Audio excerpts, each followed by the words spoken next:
2. Right, I'm going to go. Action. So now that we started this speech, I realized that everyone keeps talking about how we're going to better the world, and I've noticed that I just keep getting tingles from everyone's speeches, and I just want that to precede my speech, so here we go.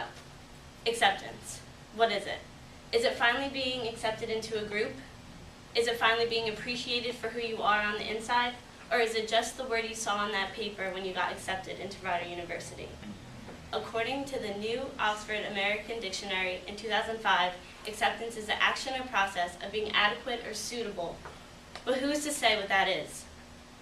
One day, years ago, we were all born the same way and equal. So doesn't that mean we were all once accepted? Take these questions into consideration.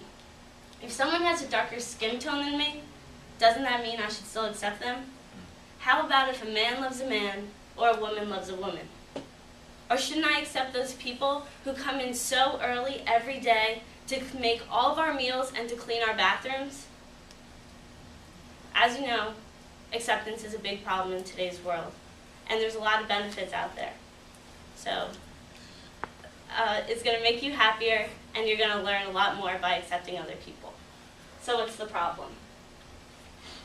The problem. Too many people do not accept others because of their differences.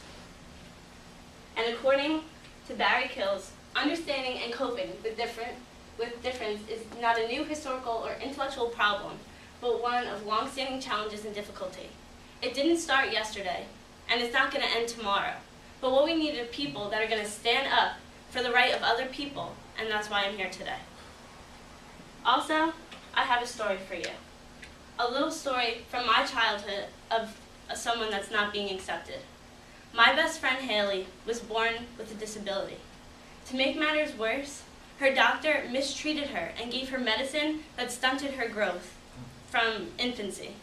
Today she stands this tall to me. One Halloween, we were all trick-or-treating. You know when you're young and you go out with your whole family, not just your friends, and you're running door to door? Well, we just hit that point where your bag's so heavy that you can't walk anymore, so you have to start eating the candy just to loosen the load. But Haley couldn't walk anymore. She just wasn't physically capable. So she sat in my brother's carriage, and that's when it happened. A girl from school pointed at her and laughed. She laughed because she was so small and that she couldn't walk anymore.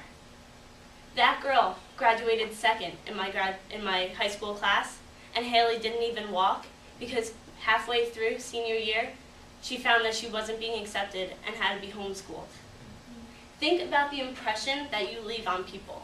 Now that girl today is in college in London, and I'm sitting here speaking of that incident because that's the impression she left in my heart, and it sticks with me to this day.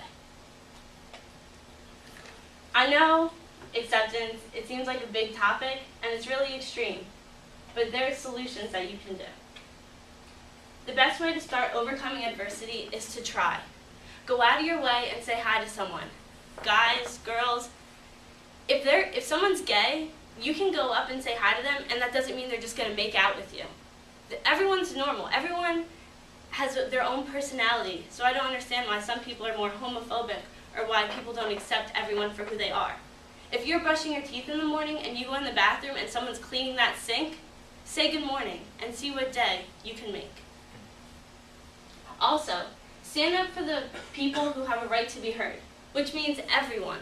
If someone's in class and speaking and nobody else is listening, call their attention to your class, because everyone was born with that right to be heard. And I'm sure if you were that person that was sitting there not getting listened to, you'd want a helping hand as well.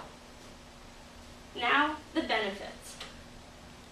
Oh, just kidding. I have good news.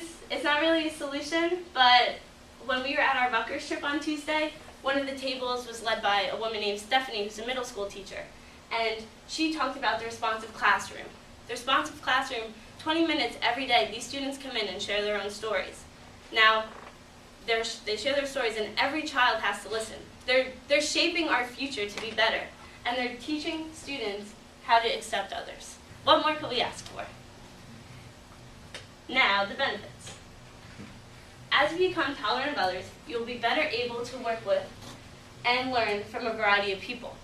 Think about your friends from a new culture that you love going to their house because their mom makes a different kind of food.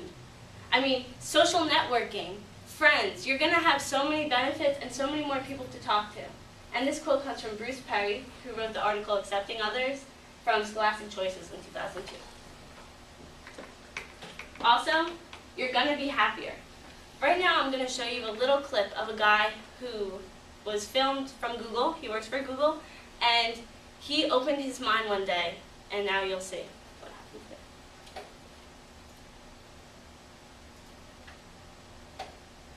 Sure.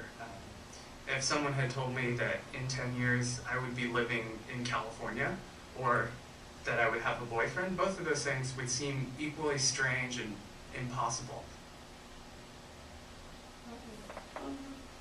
Says it's loaded. Oh, what do I do? It says it's loaded. I'll tell you. I'll tell you the story.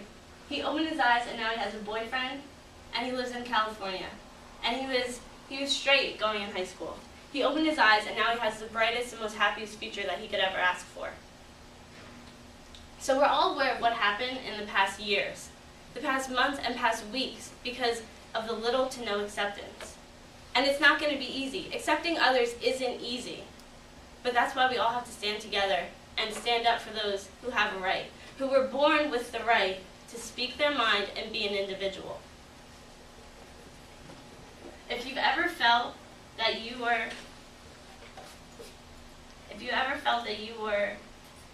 not accepted, pointed out against in class, our president has a message for you, if it loads.